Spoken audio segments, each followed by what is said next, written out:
Hello everyone, and you're welcome to Jibbyfemforte tutorial. I am Odurole Mojibola. Today I'm going to be teaching us how to create these multiple strap wedge sandals. As you can see, my wedge sole, it's a polyurethane sole, very light, so you can wear it conveniently. So I'm going to be showing us how to last this, how to go about the measurements, and how to bottom it. Sit back and I'll be right back.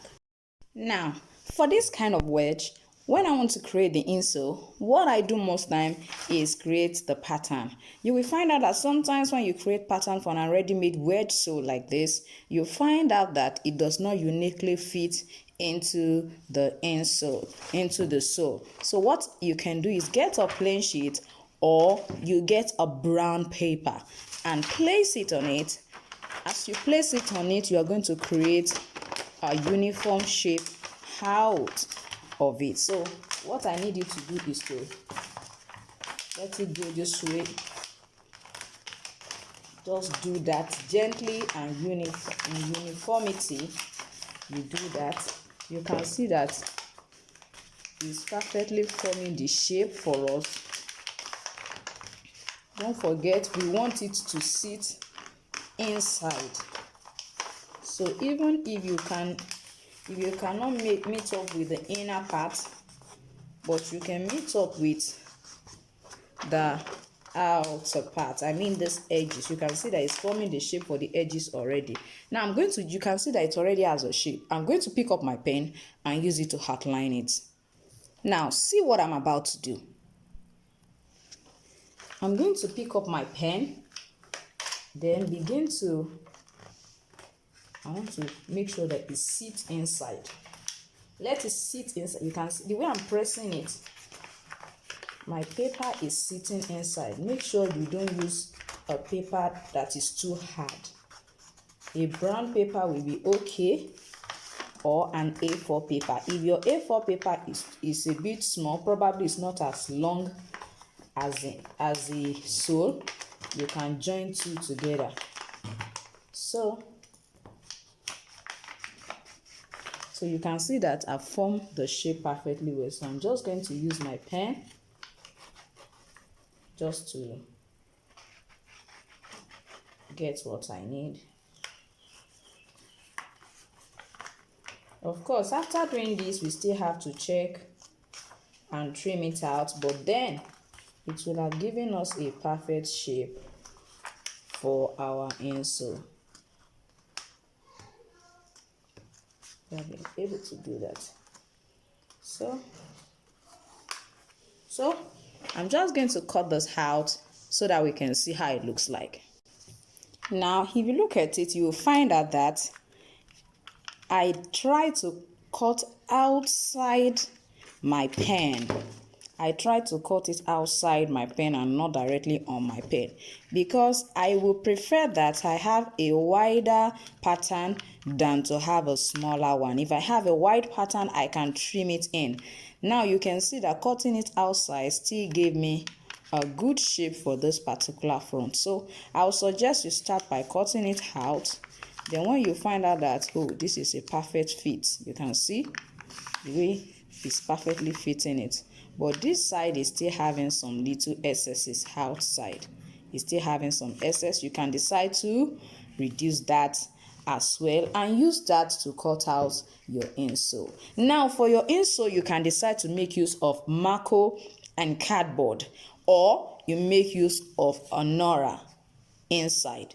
Since you now have the pattern, you can make use of either of those materials for your insole. But for me, I love to wrap because it always gives my work a perfect finish. So I'm going to be wrapping my insole with cardboard and Marco.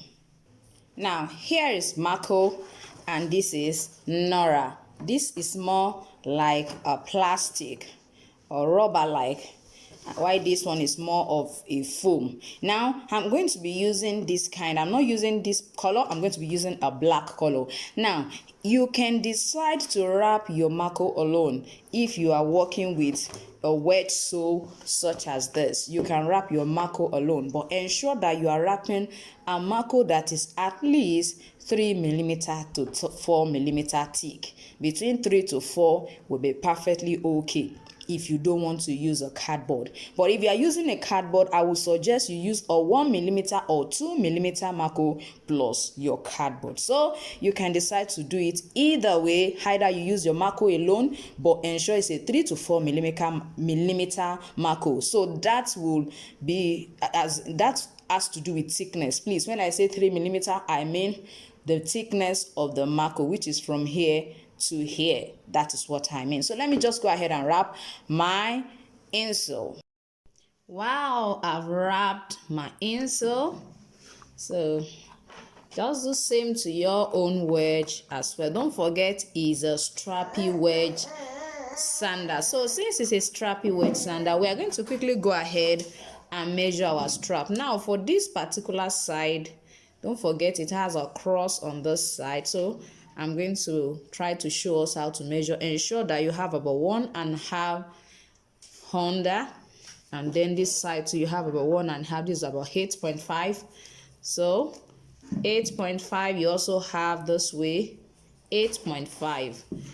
So it means our strap is going to be 8.5. We need two 8.5 on the left leg. We need two 8.5 on the right leg. So we are going to come here as well and go ahead with our measurements. This is 11.5. So this side is 11.5, while we have this cross in front to be 8.5. Don't forget, we also have a strap here where our buckle is going to go into. So we have about 1.5 under. So about 5.5 should be enough for this 5.5 inch. Now for the strap that we are going to suspend the buckle into, don't forget that is coming from this side and it is going this way. Because it's going this way, I'm still going to suspend my buckle. So I'm going to fold it in. I'm just going to assume, okay, I'm suspending my buckle this way. So for that one, I'm going to make use of 10-inch strap. Now, since this side is 5.5 inch, this is 10-inch strap, I'm going to use a width of 1.5 because of my buckle size. I've told us severally that whatever our buckle is will determine whatever we want to use. If you are using a buckle that is wider than this, it means your own strap width will be wider than this. But for me, this is the buckle size I'm going to be using for my sandal. Now, for our front crossover strap, I'm going to make use of 3 cm for the width. I'm going to make use of 4 cm for this particular side. So let me go ahead and cut it for us to see. As you can see, these are my strap. I told us earlier that I'm going to use a width of 4 cm for this side. I've cut out my strap and I've lined it. So I'm going to use, this is what is going to be here, and for the front part I am going to have a sort of crossover for the straps in front. Just want us to quickly see that.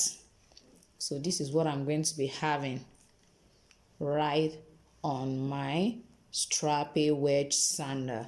Now I want us to quickly look at this particular side. Don't forget that from our Strappy Wedge Sandal, you will find out that we have a strap. I told us there's a strap which is going this way. This one is the 10-inch strap.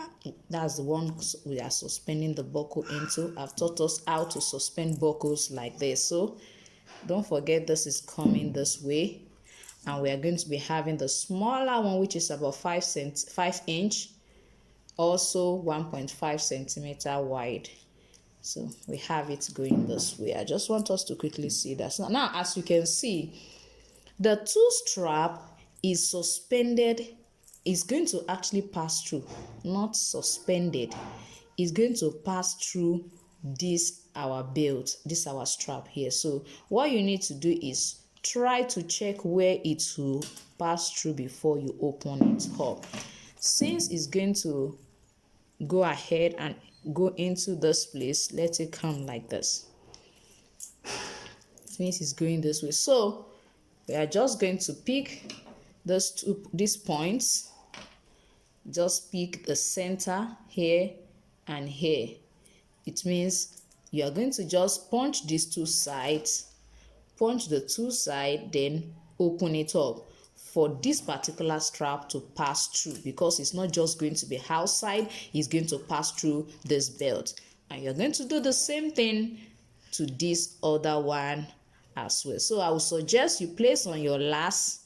If you don't have a lace, you can make use of your leg. If you are the owner of the Strappy Wedge Sandal, you can use your leg if you don't have a lace. So you can see what I have. Just pick that point as well. Let it not be too high so that it will be easy to wear. So you pick those 2 points again on this side, punch it and open it, and you fix it into it. As you can see, I've opened up those particular points. So the next thing I'm going to do, knowing fully well that is the right leg, so this strap is going to be on this side, it's going to go into this side, while this is going to go into this place. If you will notice that I did not stitch my leather, I didn't stitch my upper. You can decide not to stitch yours. If you like, you can decide to stitch it. So see what I have.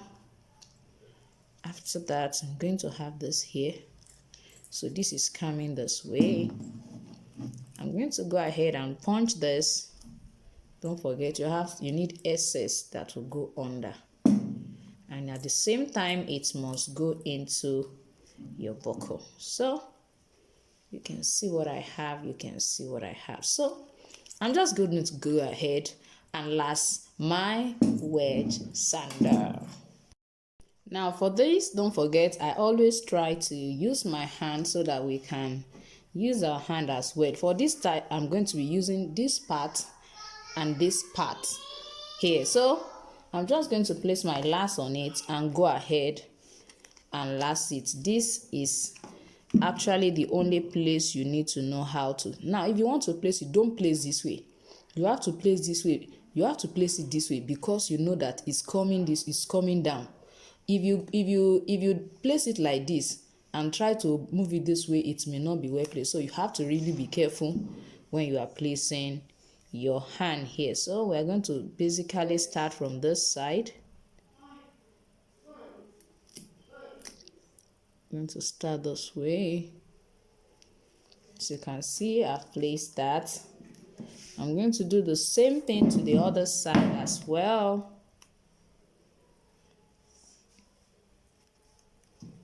So even if you have excess gum, you can still clean it up. So this is supposed to be inside, while this is supposed to be outside. So let's go ahead and fix that. So now I have this here.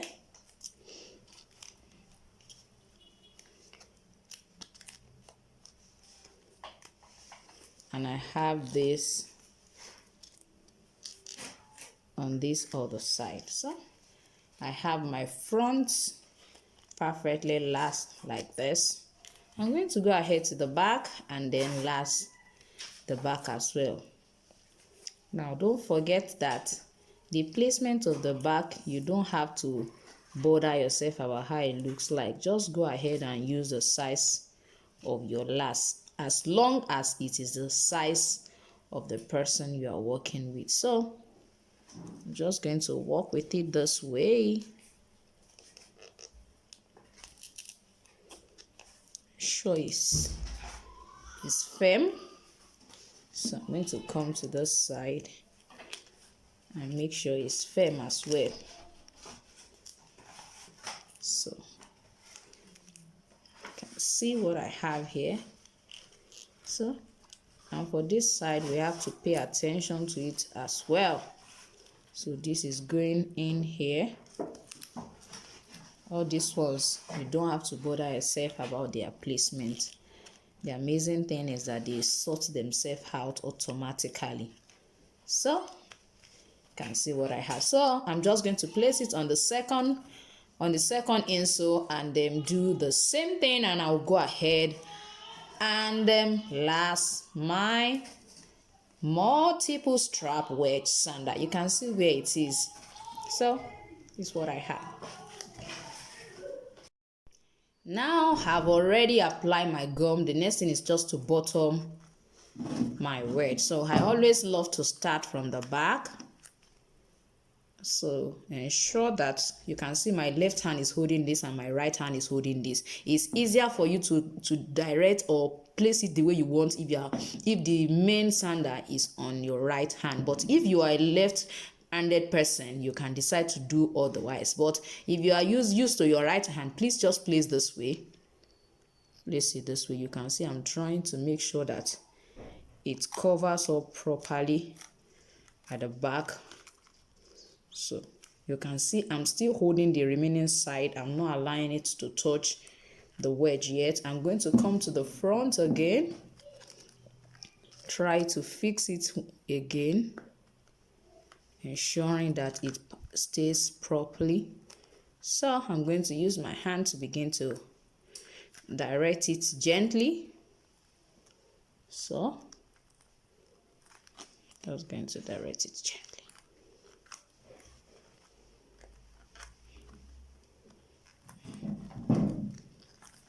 See what we have. You can see what we have. So all you need to do is just to press down and hammer all the sides, hammer every part of it gently. I would suggest that if you are using a small hammer like mine, make sure you pack like a heap of clothes just to cover the side before you hammer, so that you don't have prints of the size of your hammer on it. But if you have a bigger mallet, that one most times does not have, as much prints on our completed work. So as you can see, this is what I have at the end. I have my strappy sandal ready for my customer to pick up. I want to believe today you have enjoyed this tutorial. If you need this kind of wedge, so please let me know in the comment section. I can help you out with getting them. Thank you so much for watching today's tutorial. Don't forget to subscribe to my channel if you are new and press the notification bell. Thank you so much for watching. See you next time. Bye.